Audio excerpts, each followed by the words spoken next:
नमस्ते बच्चों, my self Jaiswal sir. हम पढ़ रहे हैं class 9th science, the fundamental unit of life. Now we have seen some of the cell organelles in last class up to vacuole. Now we are moving ahead with centriole. This is another cell organelle, that is centriole. It has tube-like structure. So इसका ऐसा structure होता है, that is tube-like structure, and it looks like this. So tube-like structures are there in case of centrioles. Now these are centrioles.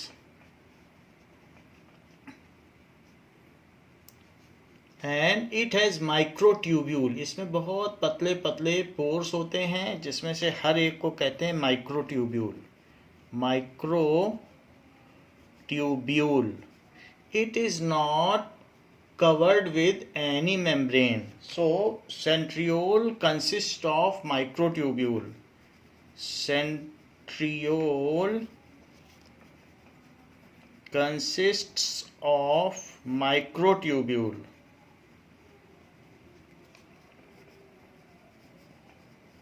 And is not covered with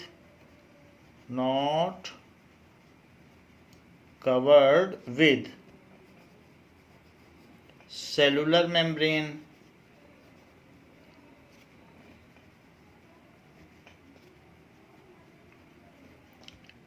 It helps during cell division. जब cell division होता है तो इसी का काम पड़ता है. They go at the different ends, opposite ends, and ये जो ट्यूब्यूल्स हैं ये खुल जाते हैं और हाफ मटेरियल में स्टिक कर जाते हैं और उसको खींच लेते हैं अपनी अपनी तरफ. So they help during cell division. Help भी लिख सकते हो या पार्टिसिपेट. During cell division.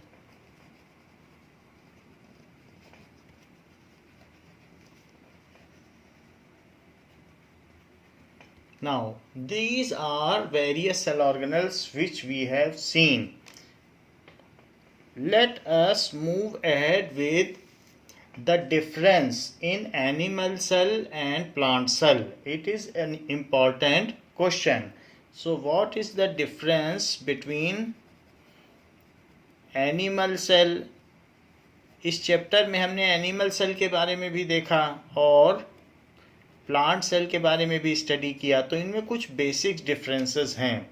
तो हम देखेंगे कि एनिमल सेल और प्लांट सेल में क्या बेसिक डिफरेंसेस हैं. Animal cell and plant cell. Now animal cells are generally small in size.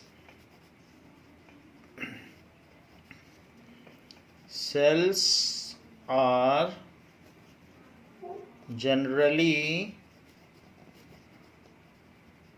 Small in size.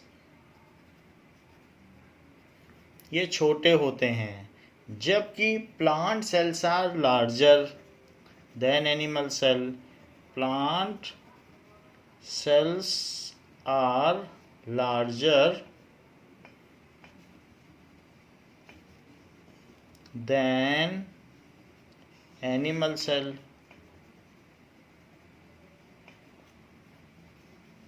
Next, cell wall is absent. इसमें क्या होती है कि जो सेल वॉल है वो नहीं होती, absent.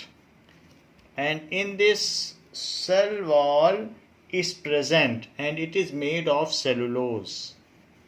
Cell wall is present. It is made of cellulose.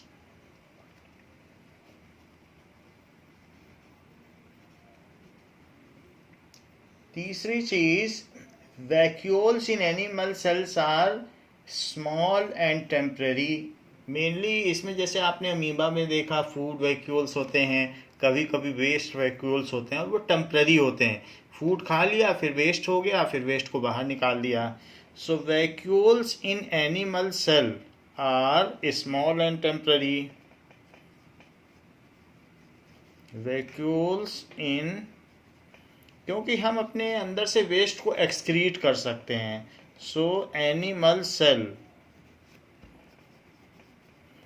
Are small and temporary.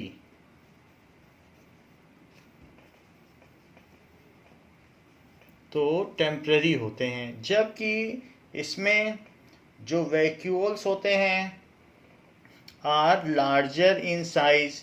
So vacuoles occupy 50 to 90% space of plant cell.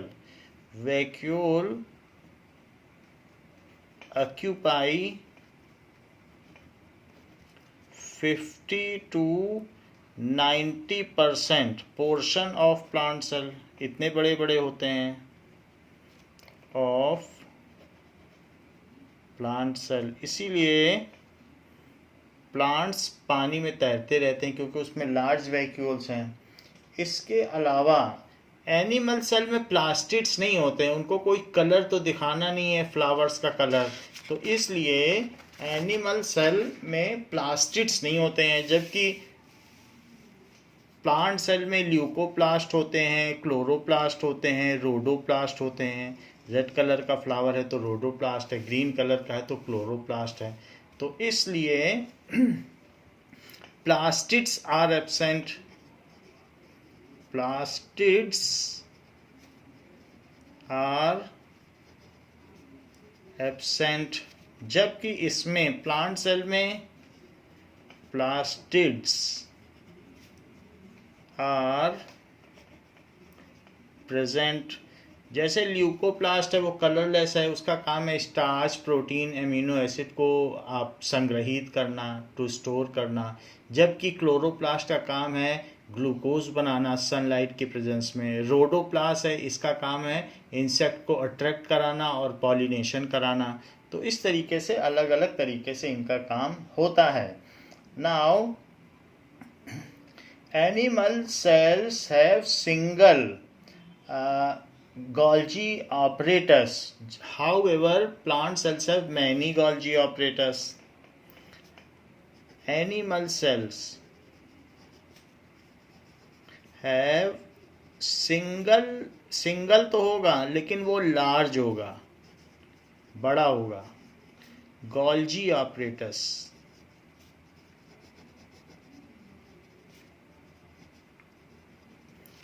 Plant cell have many, इसमें बहुत सारे होते हैं, many small Golgi apparatus।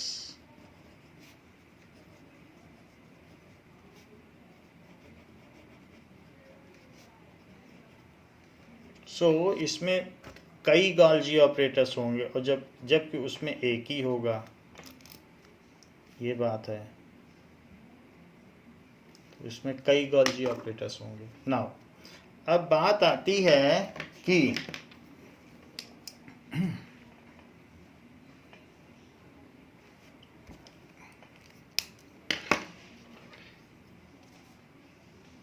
Animals में centrioles होते हैं जबकि plants में सेंट्रियोल नहीं होते हैं। So centrioles are present. Centrioles are present और इसमें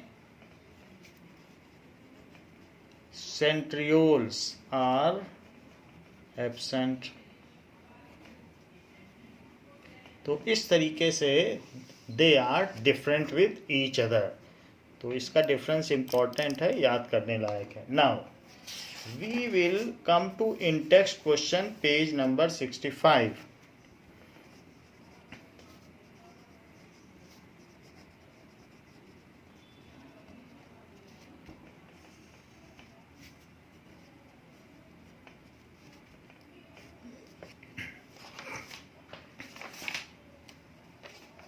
First question is Can you name two cell organelles? We have studied that contain their own genetic material, जिनका खुद का DNA होता हो. So can you name two cell organelles? ऐसे two cell organelle के नाम बताने हैं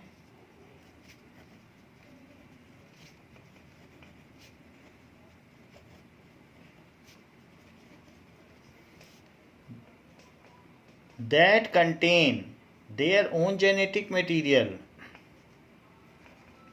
in cell that contain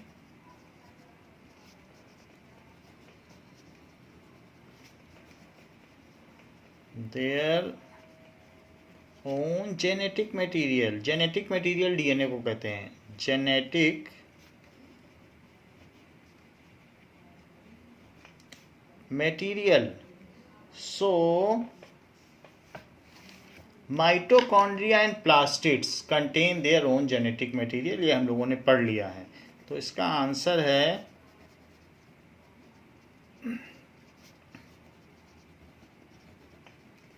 mitochondria and plastids have their own genetic material.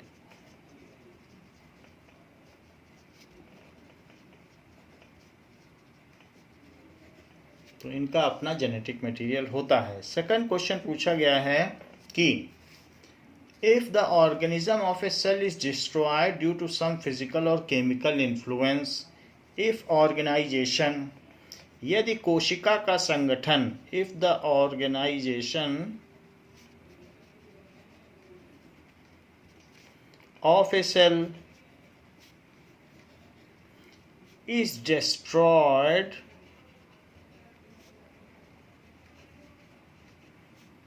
Due to, किसी भी वजह से सेल में कोई डिस्टरबेंस हो जाए, उसकी मेटाबॉलिक एक्टिविटी रुक जाए, ड्यू टू, या बायोकेमिकल एक्टिविटीज रुक जाए, ड्यू टू सम फिजिकल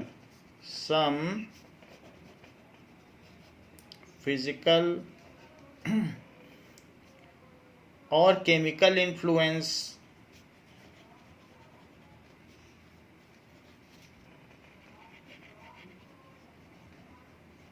तो क्या होगा?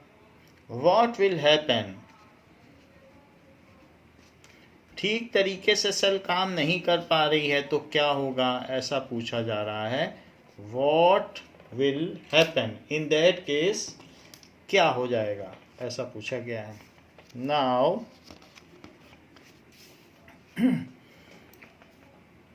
देखिए,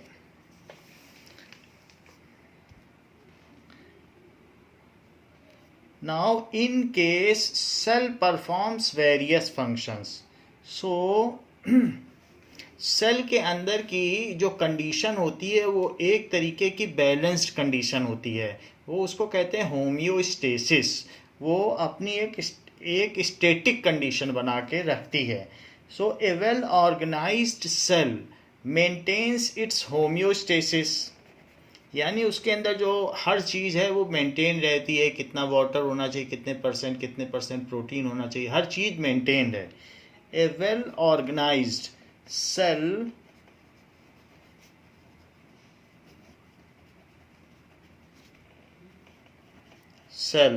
maintains a balanced environment inside it. A balanced environment. जो बैलेंस्ड इन्वायरमेंट है उसका नाम होता है होम्योस्टेसिस. Homeostasis inside it. वो ऐसा करती है. एंड एबल टू परफॉर्म, और उसी वजह से, ठीक है, उसका जो अंदर का कंपोजिशन है, उसका जो केमिकल कंपोजिशन है, कितना एमिनो एसिड होना चाहिए, कितना प्रोटीन, कितना कार्बोहाइड्रेट, सब कुछ बैलेंस रहता है. तो वो सब बैलेंस रहता है. कांस्टेंट एनवायरनमेंट बनाकर रखती है. सो दैट, क्यों बनाकर रखती है? So that it can perform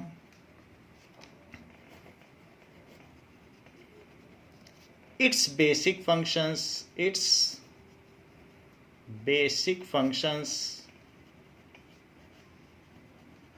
like nutrition, खाना लेना, उससे एनर्जी डिराइव करना, न्यूट्रिशन ग्लूकोज लेना फिर उससे एनर्जी पाना, तो उसको कहते हैं न्यूट्रिशन। रेस्पिरेशन, फिर उस ग्लूकोज को तोड़ना, रेस्पिरेशन। फिर उसके बाद जो चीज़ ग्लूकोज को तोड़ने से CO2 और वाटर निकल रहा है उसको बाहर फेंक देना, दैट इज़ एक्सक्रीशन। और इसके अलावा रिप्रोडक्शन, एक सेल टूट के सेल डिवीजन भी करती है, तो इस तरीके से उसमें रिप्रोडक्शन भी होता है, ये सारी चीज़ें वो करती है। सो इफ़ यहाँ पर कहा गया है कि इफ़ केमिकल और फिज़िकल इन्फ्लुएंस की वजह से उसका ऑर्गेनाइजेशन डिस्टर्ब होता है, then in case of chemical और physical disturbance,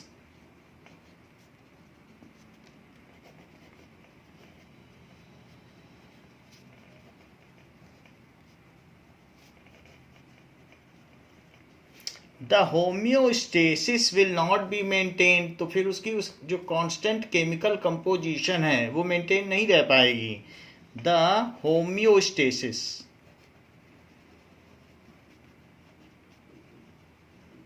that is constant chemical composition of cell will not be maintained. और जब होम्योस्टेसिस ही नहीं हो पाएगी तो क्या होगा? And cell will not be able to perform its basic function, and eventually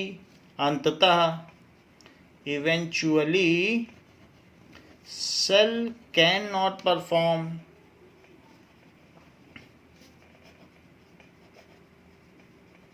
its basic function,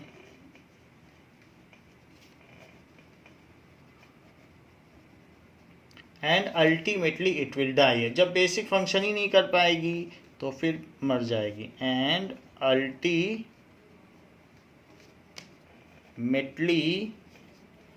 it will die. तो कुछ भी हो, रप्चर हो जाए, किसी ने उस पर पिन लगा दी सेल पर, तो कुछ ना कुछ इन्वायरमेंट पे प्रॉब्लम होगी, सेलुलर मेम्ब्रेन टीयर अप हो जाएगा, या कुछ और भी चीज़ हो गई जिससे उसका केमिकल कंपोजिशन डिस्टर्ब हो गया, आप उसको केमिकल सोल्यूशन में डाल दो, तो इन सब चीज़ों से सेल की डेथ हो जाएगी। तीसरी चीज़ पूछी गई है, why are lysosomes known as suicide bags? वाई आर लाइजोसोम्स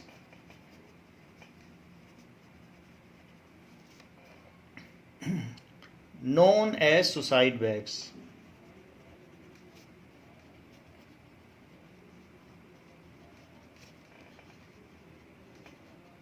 उनको सुसाइड बैग क्यों कहते हैं? Lysosome contain strong digestive enzymes.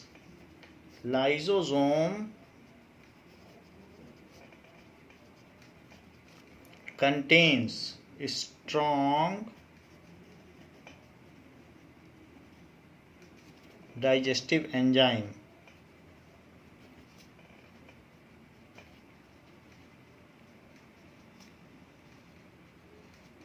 Enzymes भी जूसेस होते हैं जो कि प्रोटीन ही होते हैं, ठीक है, and they can digest almost all organic material. They can digest almost all organic material. पूरी सेल में जो जो ऑर्गेनिक मटेरियल है, जो ऑर्गन में है, जो जिंदा चीज़ों में जो मटेरियल है, उसको कहते हैं ऑर्गेनिक मटेरियल। ऑर्गेनिक मटेरियल ऐसा क्यों है? क्योंकि हम सब ऑर्गेनिज्म कहलाते हैं, तो हमारे अंदर जो चीज़ है वो ऑर्गेनिक मटेरियल है, ठीक है, तो वो सभी को डाइजेस्ट कर सकते हैं। Now in case some injury happens to cell, in case अगर सेल को कुछ इंजरी हो गई, some injury happens to cell,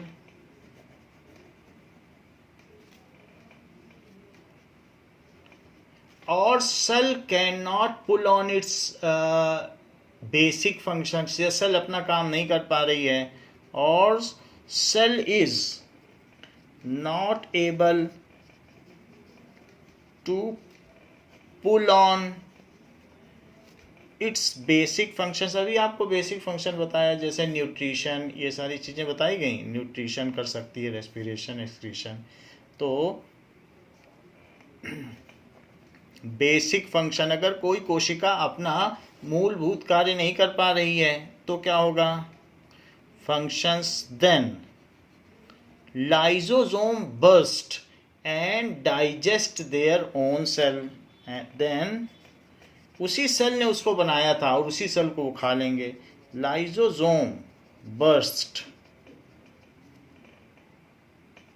and digest their own cell. अगर वो ऐसा ना करें तो वो जो डेड सेल होगी उससे आसपास की सारी सेल और इन्वायरमेंट ख़राब हो जाएगा, और हम सब मल्टी सेलुलर ऑर्गेनिज्म हैं। फिर अगर इस तरीके से हमारी बॉडी का इन्वायरमेंट ख़राब हो जाएगा और लाइसोसोम क्लीनिंग ना करे तो फिर ऐसे केस में हमारी डेथ हो जाएगी, हमारी एफिशिएंसी कम होगी, फिर डेथ हो जाएगी, बीमारी हो जाएगी। So lysosome burst and digest their own cell, जिससे कि आसपास का एनवायरनमेंट क्लीन रह सके। Hence they are called suicide bag, hence they are called, इसीलिए इसे कोशिका का आत्मघाती दस्ता कहा जाता है, कॉल्ड सुसाइड बैग। ऐसा तो ये चीज़ है। Why are protein? Where are proteins synthesized inside cell? Cell में प्रोटीन कहाँ बनता है? तो कौन बनाता है प्रोटीन को? कोड तो डीएनए दे देता है, लेकिन प्रोटीन कौन बनाता है? So where are proteins synthesized inside cell? तो फोर्थ क्वेश्चन है, where are proteins synthesized inside cell? Now proteins are synthesized in ribosome. Ribosome बनाता है, कोड वो डीएनए से लेगा। तो proteins are synthesized, proteins are synthesized inside ribosome.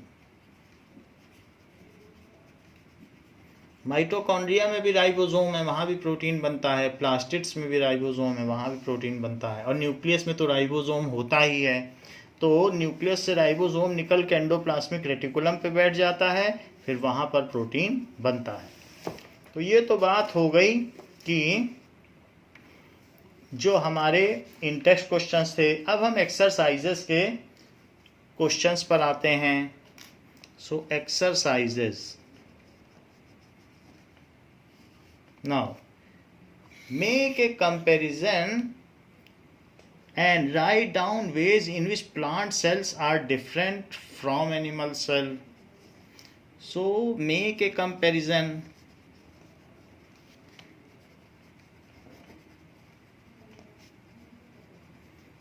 and write down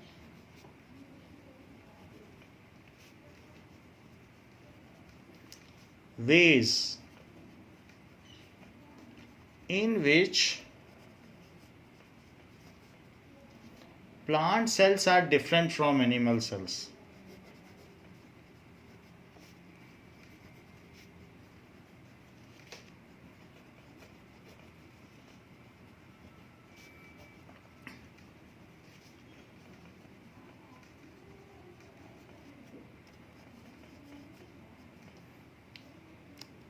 so this question we have already completed. अभी थोड़ी देर पहले एनिमल सेल और प्लांट सेल का डिफरेंस देखा है.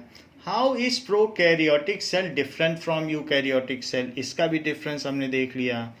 How is prokaryotic cell different from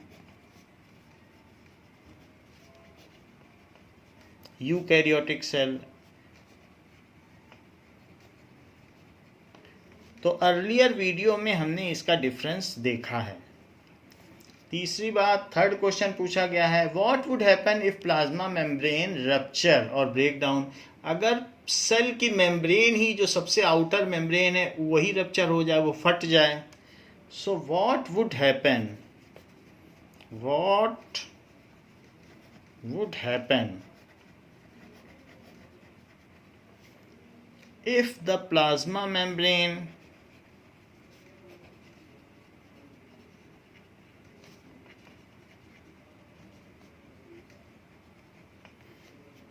ruptures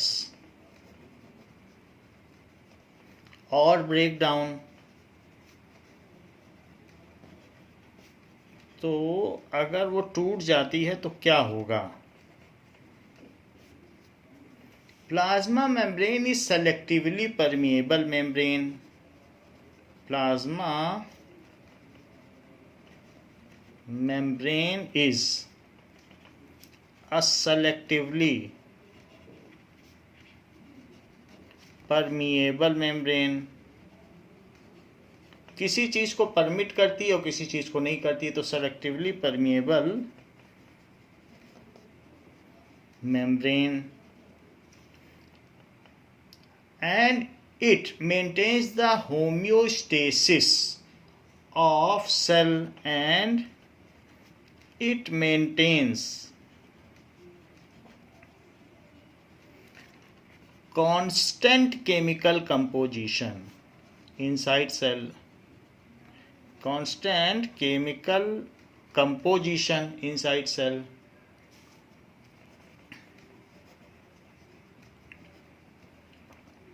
जो कांस्टेंट केमिकल कंपोजिशन है उसी को कहते हैं होम्योस्टेसिस. कितना पानी होना चाहिए, कितना प्रोटीन होना चाहिए, कितना कार्बोहाइड्रेट होना चाहिए, सब चीज़ उसमें बैलेंस्ड है. Homeostasis inside cell. जो सेल अपनी ज़रूरत के हिसाब से ही चीज़ें रखती है.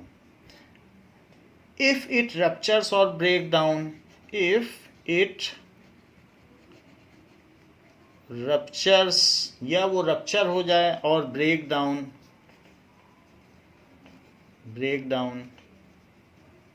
तो क्या हो जाएगा. Then internal chemical composition will be lost. उसके अंदर का कंपोजिशन वो कांस्टेंट नहीं रह पाएगा. देन द इंटरनल कंपोजिशन, तो इंटरनल केमिकल कंपोजिशन ही डिस्टर्ब हो जाएगा.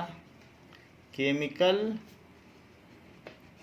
Composition will not be constant. वो एक निश्चित नहीं रह पाएगा. बाहर से जिसकी मर्जी आ जाए, अपना दरवाज़ा खुला छोड़ दो तो 4 लोग आ जाएंगे. कुछ जा रहे हैं, कुछ आ रहे हैं, तो कंपोजिशन कहाँ निश्चित रह पाएगा. So the internal chemical composition will not be constant. ऐसा होगा. और ऐसे केस में जब कंपोजिशन ही कांस्टेंट नहीं रह जाएगा तो सेल फिर अपना बेसिक फंक्शन नहीं कर पाएगी. एंड सेल विल नॉट, अगर उसकी होम्योस्टेसिस डिस्टर्ब हो गई तो कुछ नहीं कर पाएगी. And cell can not perform its basic function. तो सेल फिर अपना काम नहीं कर पाएगी, its basic functions.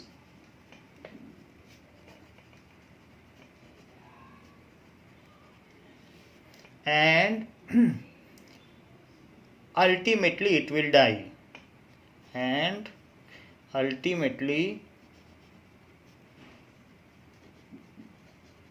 cell will die. तो ये चीज़ होगा, प्लाज्मा मेम्ब्रेन के फट जाने से सेल ही मर जाएगी।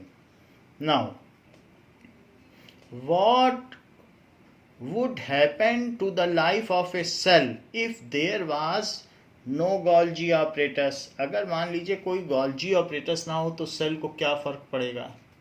So what would happen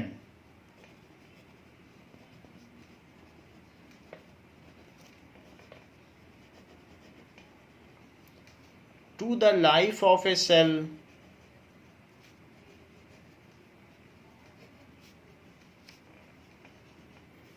if there was no Golgi apparatus? If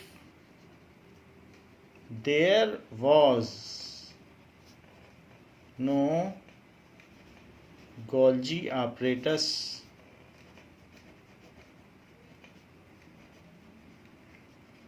तो देखिए there would not be any lysosome, क्योंकि गाल्जी ऑपरेटस क्या करता है, लाइजोजोम भी बनाता है, सो उसी का काम है फॉर। तो इसका आंसर क्या है, गाल्जी apparatus is involve in synthesis of lysosome.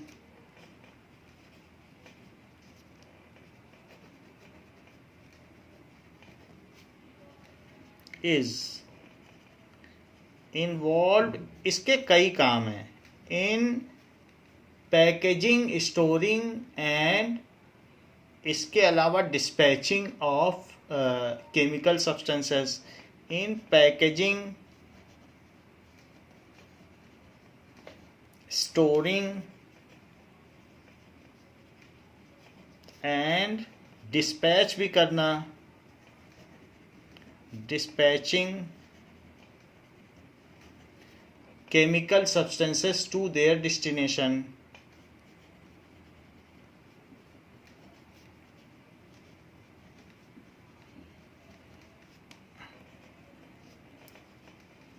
Their destination.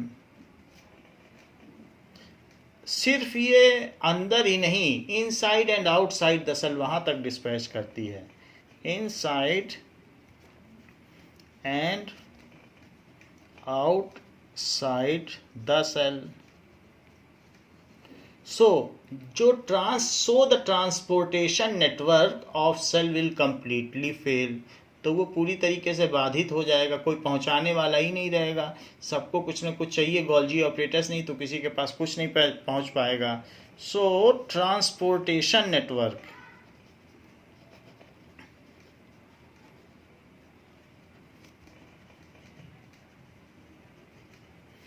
Of cell will fail.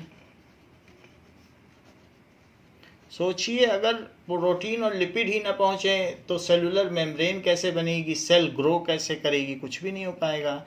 इसके अलावा Golgi it is also involve in synthesis of lysosome, it is also involve in synthesis of lysosome.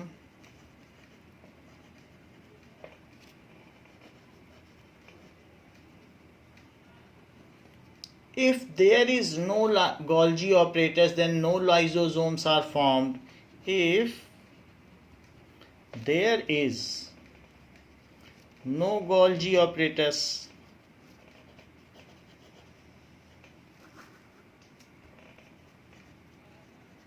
then no lysosomes are formed.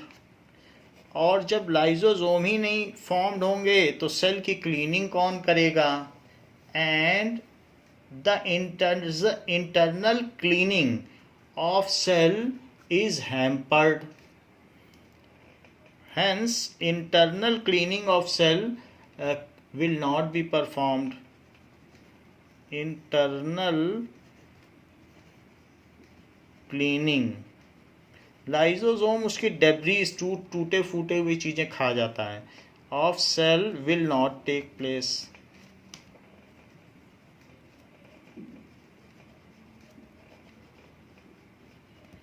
ठीक है, and plasma membrane will also not be formed, क्योंकि उस सारे material को ये disperse करती है. सो इसकी वजह से if there is no Golgi operators then plasma membrane will not be formed. ये भी काम हो जाएगा. ठीक है. Also plasma membrane will not be formed, क्योंकि प्रोटीन और लिपिड ही नहीं पहुंचेगा तो प्लाज्मा मेम्ब्रेन कहाँ से बनेगी. इसी का तो काम है प्रोटीन और लिपिड पहुंचाना, और प्लाज्मा मेम्ब्रेन प्रोटीन और लिपिड से ही बनती है. Which organelle is known as power house of the cell. So कोशिका के किस कोशिकीय अंग को कोशिका का बिजली घर कहते हैं.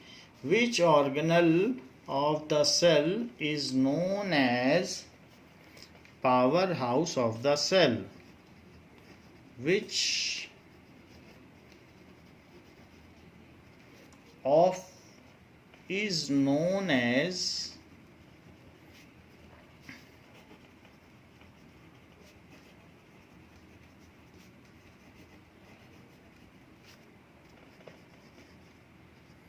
now mitochondria is known as powerhouse of the cell. Mitochondrion, ये अगर सिंगल है तो ड्रियन बोला जाएगा और प्लूरल है तो mitochondria. So is known as power house of cell. Power house of cell ये क्या काम करता है. Now it breaks down glucose. It breaks down glucose and form ATP. ये एटीपी बनाता है, that is adenosine triphosphate. Adenosine triphosphate.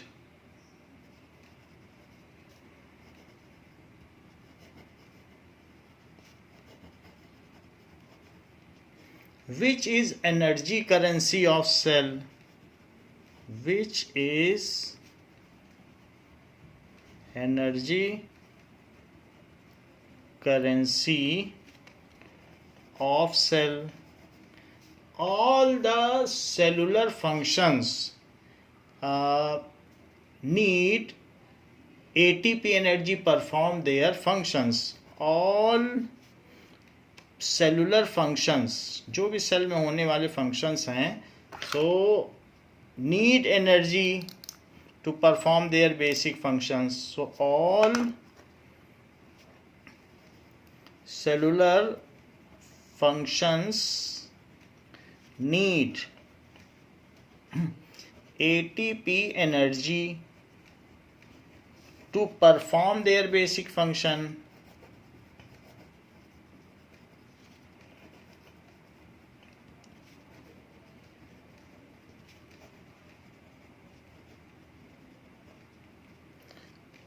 Now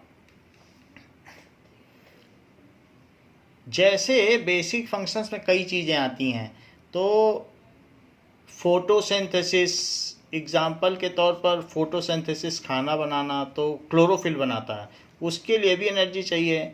synthesis, इसके अलावा प्रोटीन सिंथेसिस, राइबोसोम प्रोटीन बनाता है, सो प्रोटीन सिंथेसिस, ये सारा चीज़, तो इन सब काम के लिए एनर्जी चाहिए. So hence mitochondria is called power house of the cell, because ये एनर्जी करेंसी बनाता है, उसी के अंदर एनर्जी करेंसी एटीपी बनती है, इसीलिए इसे पावर हाउस कहा जाता है. Now where do the lipids and protein constituting the cell membrane get synthesise. Lipid और प्रोटीन कहाँ बनते हैं. Where do the lipids and proteins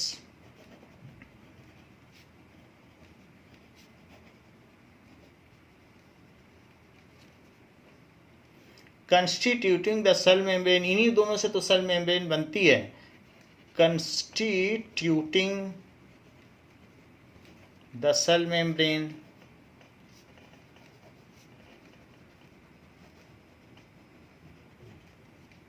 gate synthesise, इन दोनों से सेल मेम्ब्रेन बनती है, लेकिन ये दोनों कहाँ बनते हैं? गेट सिंथेसाइज्ड, तो इनका उत्पादन कहाँ होता है? Now proteins are synthesised in ribosomes of rough endoplasmic reticulum. Proteins are synthesized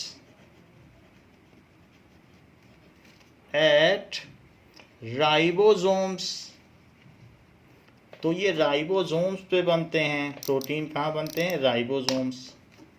ribosomes present at rough endoplasmic reticulum, present at rough endoplasmic reticulum, while lipids are formed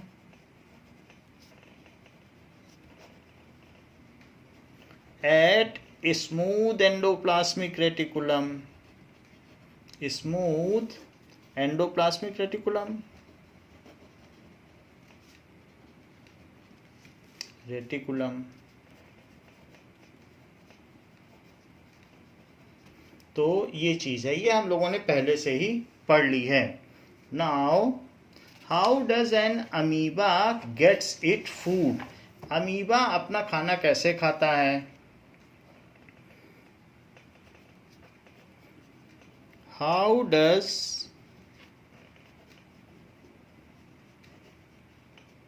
amoeba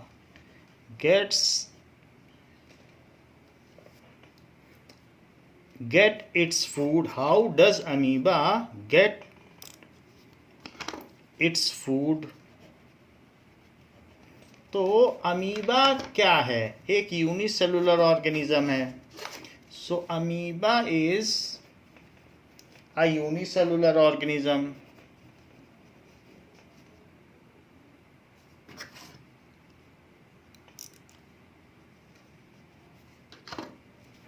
is unicellular eukaryotic cell, उसमें सब कुछ present है, वो पूरी तरीके से cell है। Eukaryotic cell,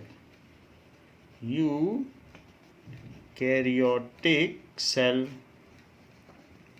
तो यूकैरियोटिक सेल है और इर्रेगुलर इन शेप, इसका कोई शेप नहीं है, इर्रेगुलर है।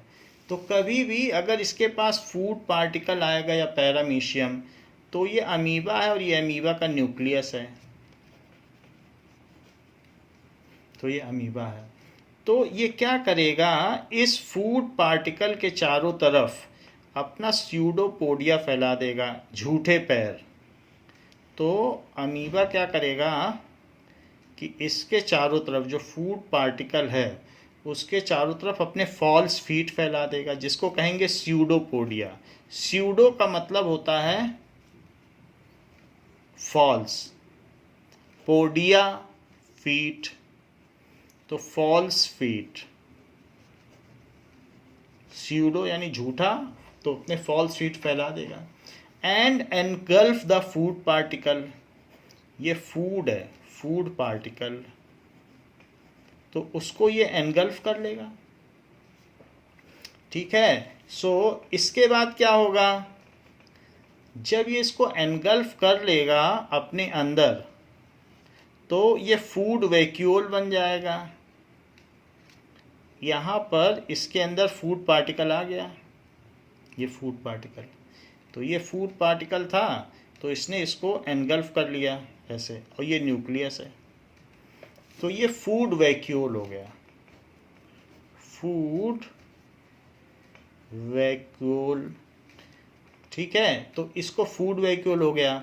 Now it secrete digestive enzyme on food vacuole and digest it.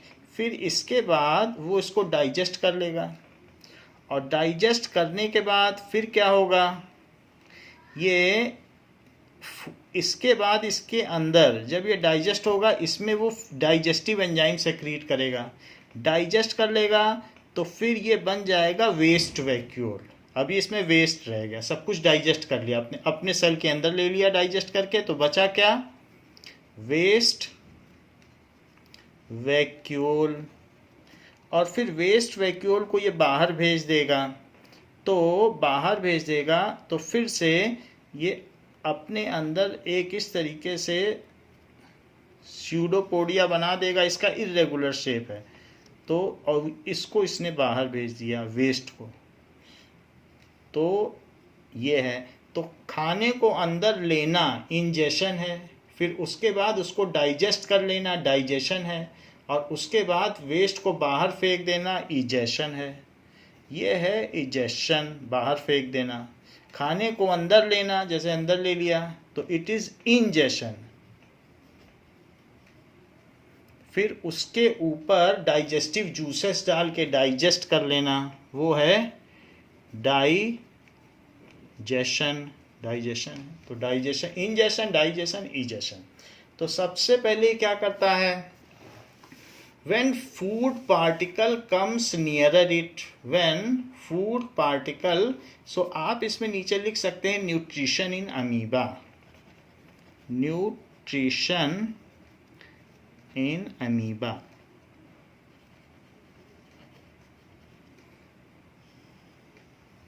when food particle comes nearer amoeba, तो अमीबा का एक इर्रेगुलर शेप है, and it continuously it changes its shape. Amoeba has irregular shape. When food particle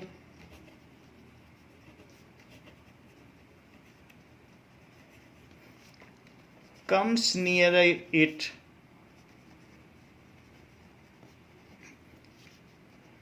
it extends its pseudopodia,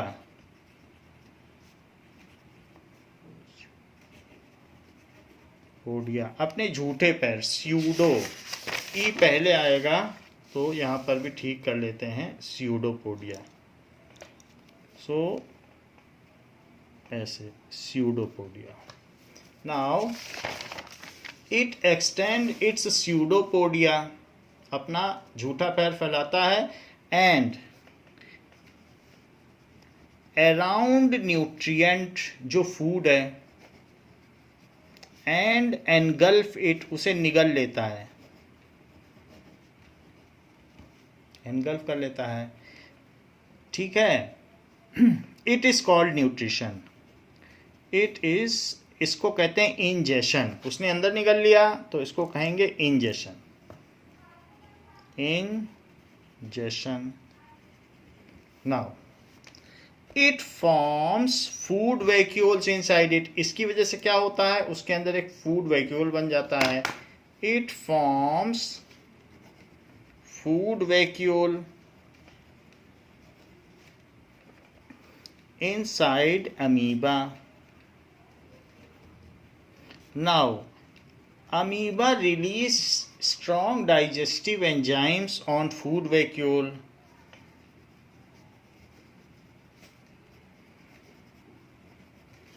Strong digestive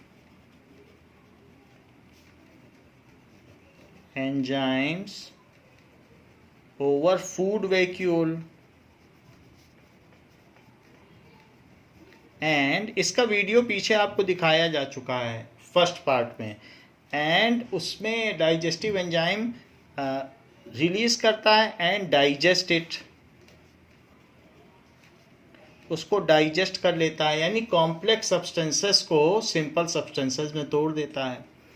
now whatever is left over is called waste vacuole. Now whatever is left over is waste vacuole। तो जो इसने digest किया उसमें आप bracket में लिख सकते हैं कि ये डाइजेशन है, क्योंकि ये सेकेंड प्रोसेस हुआ। Is waste vacuole, it is thrown out of the body, it is thrown out of amoeba,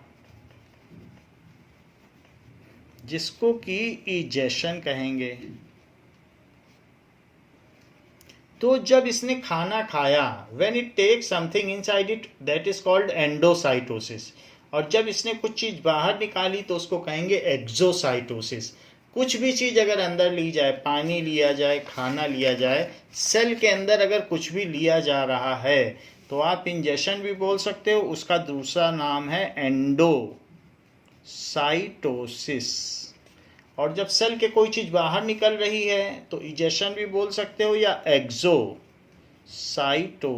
एक्सो का मतलब एग्जिट होना, जैसे एग्जिट होती है सिनेमा हॉल में, एंडो एंटर, तो ये भी कहा जा सकता है। If something is thrown out of the cell then it is called exocytosis. In this way amoeba takes its nutrition. तो इस तरीके से ये काम करता है। What is osmosis?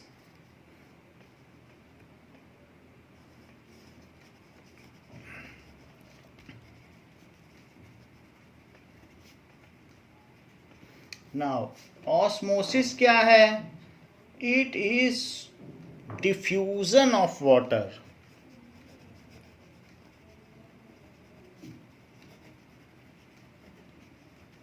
from higher concentration of water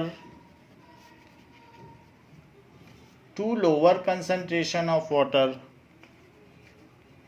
higher concentration का मतलब pure water, higher concentration of water to lower concentration of water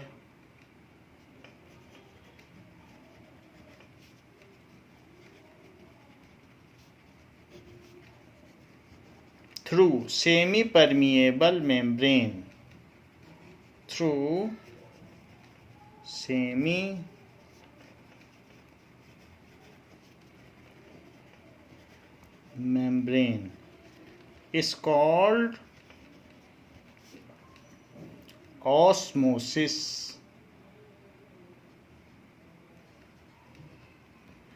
तो water moves in and out of the cell through osmosis. Water moves in out of the cell through osmosis.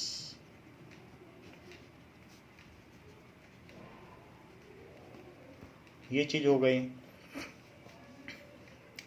Now एक और question दिया गया है, 9th question, वो मैं समझा दे रहा हूं। तो क्वेश्चन मैं आपको दिखा दे रहा हूं। क्वेश्चन ये है 9th क्वेश्चन। सो क्वेश्चन आप देख लीजिए। क्वेश्चन में क्या दिया है वो मैं आपको बता देता हूं। इसमें कहा गया है take 4 peeled potato halves and squeeze each 1 to make potato cups. 4 potato लो और उस पोटैटो को बीच में से उसमें स्कूपिंग कर लो, जैसे आइसक्रीम की जाती है। तो ऐसे पोटैटो लो और उसके बीच वाला पोर्शन हटा दो। बीच का पोर्शन हटा ही दिया है तो पोटैटो आधा काटा, छील दिया और अंदर वाली चीज आउट कर दी, स्कूप आउट, तो उसको निकाल दिया। अब ये अंदर कैविटी है। तो ऐसे हमने 4 पोटैटो लिए। तो नाउ उसके बाद क्या करना है? ऐसे हमने 4 पोटैटो ले लिए।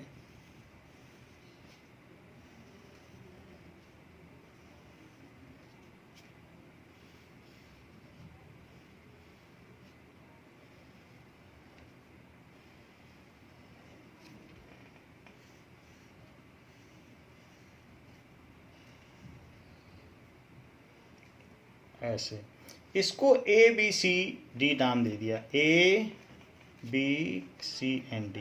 These are 4 potatoes. अच्छा, ए कैसा है?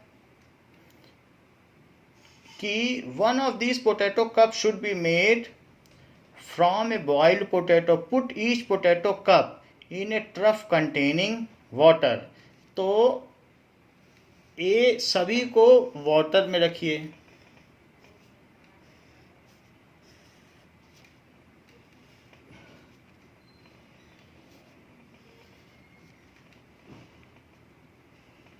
सब वाटर में रख दिए. तो कीप कप ए एम्प्टी.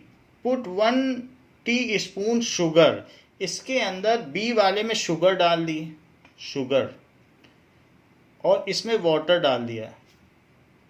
बाहर वाटर डाल दिया और ये वाटर है और ये शुगर है. Now put 1 teaspoon salt. इसमें सॉल्ट डाल दिया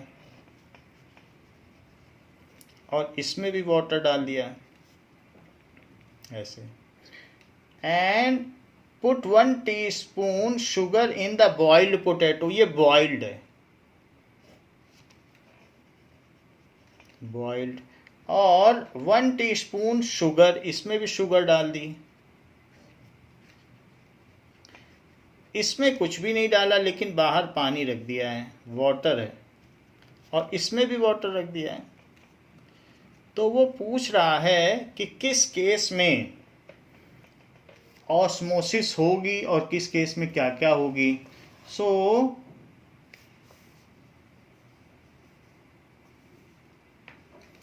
there is a question asked कि किसमें क्या क्या होगा.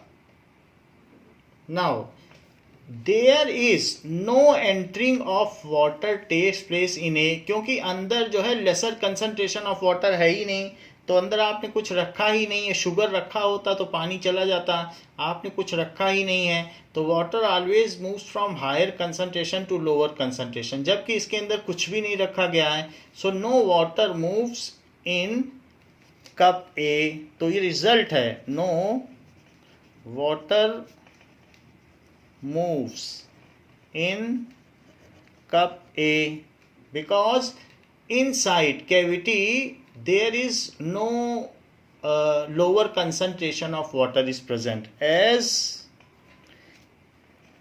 inside cavity no water concentration is available, no lower या higher कुछ भी नहीं रखा गया है water. concentration is present. जबकि यहाँ देखा जाए बी और सी में चाहे शुगर हो या सॉल्ट हो एक ही बात है. तो यहाँ पानी मूव कर जाएगा, इसमें पानी भर जाएगा, सो वाटर आ जाएगा. So in B and C cup water moves. इन दोनों कप में क्या होगा, water moves from outside to inside cavity. From outside to inside cup. उसे कप भी बोला जा रहा है, inside cup. Due to osmosis. Due to osmosis, as water moves from higher concentration to lower concentration. As water moves from higher concentration, क्योंकि वो salt धीरे धीरे इस पोटैटो में ऐसे ही वाटर लेके चाशनी बना देगा, और ऐसे ही साल्ट और शुगर दोनों ही करेंगे. Concentration to lower concentration.